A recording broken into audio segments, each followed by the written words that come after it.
नमस्कार। मैं हूं Sujata Jairam Iyer, bed number 13 season 4 में एक बार फिर आपके साथ। वो एक मितानिम थी, अपने अधिकारों के प्रति एकदम सचेत। उसकी एक छोटी बेटी थी, पति था जो कभी काम करता और फिर नौकरी छोड़ देता, फिर कोई नौकरी पकड़ लेता। मतलब पक्की नौकरी नहीं थी, पर इसकी अपनी अच्छी नौकरी थी, इसलिए घर अच्छे से चल रहा था। घर में बीमार सास थी और थोड़ी बहुत जमीन थी। सास, जैसा कि अक्सर घरों में होता है, थोड़ी डोमिनेटिंग थी, पर चूंकि यह नौकरी करती थी और सास घर में बेटी को देखती थी, तो इसका कहना था कि मैं सारा कुछ सहन कर लेती। फिर उसकी सास का देहावसान हो गया, शी डाइड। बस उसके बाद से उसके पति ने रंग बदलना शुरू कर दिया। उसे सडनली लगा कि मेरा जो एक अपना आधार था, मेरा अपना एक सपोर्ट था, वो खत्म हो रहा है और अब ये मुझे डोमिनेट कर रही है। वो कहती थी कि मैं ऐसा कोई डोमिनेट नहीं करती उनको, और चूंकि सास जैसा लाड प्यार भी नहीं कर पाती क्योंकि मैं वर्किंग हूँ, तो ये अब मेरे से बहुत सारी अपेक्षाएं रखने के कारण चिढ़ने लगी।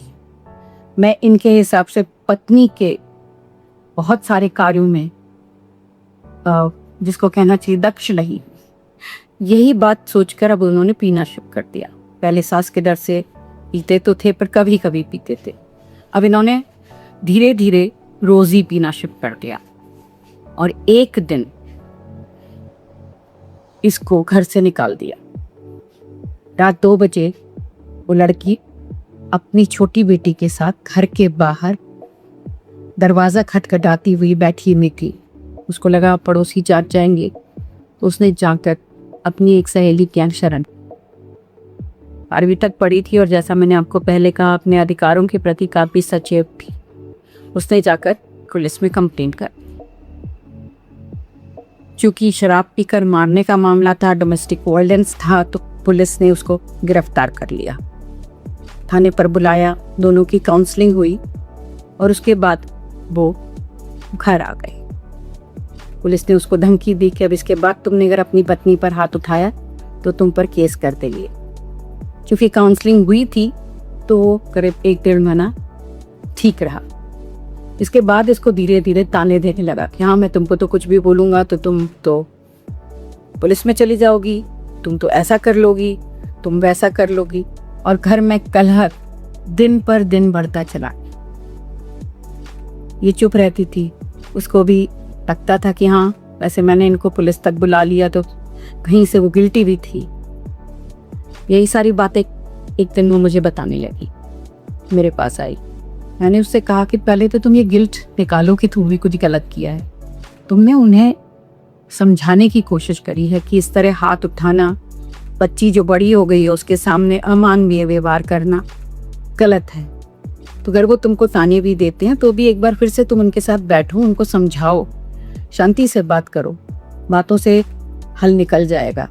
क्योंकि वो भी कोई बेवकूफ़ नहीं है, गंवार भी नहीं है, पढ़ा लिखा है, समझता है, तो उनको समझाओगी तो वो समझेगा। इसने भरकस कोशिश करी पर वो सुनने को तैयार नहीं थे। उनके मन में एक बहुत बुरी तरह इस चीज़ ने दिमाग में घर कर लिया था, ये पुलिस में जाती है और मेरे खिलाफ हो गई। इसी बात के कारण 1-1.5 साल में उन्होंने किसी दूसरी महिला के साथ अपने संबंध शुरू कर दिए और धीरे धीरे इसको पता चला। और पता चलने के बाद एक दिन उसको घर भी आया और कहा कि मैं इससे शादी करने वाला हूँ। दूसरी महिला भी बड़ी दबंग थी। उसने कहा कि इधर मेरा है, मैं इनसे शादी कर रही हूँ, तुम निकल जाओ। दोनों महिलाएं बढ़ चुकी थी एक आदमी के लिए ऐसा जो किसी काम का नहीं था।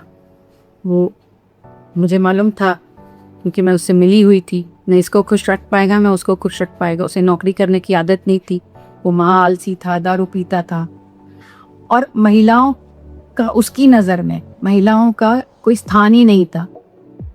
वो एकदम, जिसको हम इंग्लिश की भाषा में MCP कहते हैं, या पुरुषत्व प्रधान समाज का विश्वास रखता था। इसने मुझे आकर बताया और मैंने फिर कहा कि अगर तुम ला सको तो वो दूसरी महिला को लाओ, हम फिर से पुलिस में एक बार तुमको बात करेंगे कि तुम्हारी फिर से एक बार काउंसलिंग करी जाए। उस महिला ने उसके ऊपर पता नहीं कैसा जादू किया कि उसने अपनी ज़मीन बेच दी और एक दिन वो महिला सारा पैसा लेकर चंपत हो गई। ये घर आया, आकर इसने अपनी पत्नी को अपनी देवपूती की कहानी बताई। अब दौर पत्नी का था इस पर आरोप लगाने का। चलो पुलिस में बताते हैं। जब वो पुलिस में गए तो पुलिस ने विश्वास नहीं किया, क्योंकि पुलिस को इसके कैरेक्टर पर पहले से ही शक था। अब वो दोनों पता नहीं कैसे रहेंगे। ये बात अभी अभी हुई है, मुझे 1 साल तो लग जाएगा उनको फिर से ध्यान से देखते हुए। और शर्मिंदा दोनों हैं। ये शर्मिंदा इसलिए है कि इसने अपने पति की शिकायत करी, और ये शर्मिंदा इसलिए है कि जिस दूसरी महिला से इसने संबंध बनाए थे वो पैसे लेकर चंपत हो गई। कौन गलत था? मेरे हिसाब से तो दोनों ही गलत थी। पर क्या पुलिस के पास जाना और वहाँ से काउंसलिंग लेना यह भी गलत था?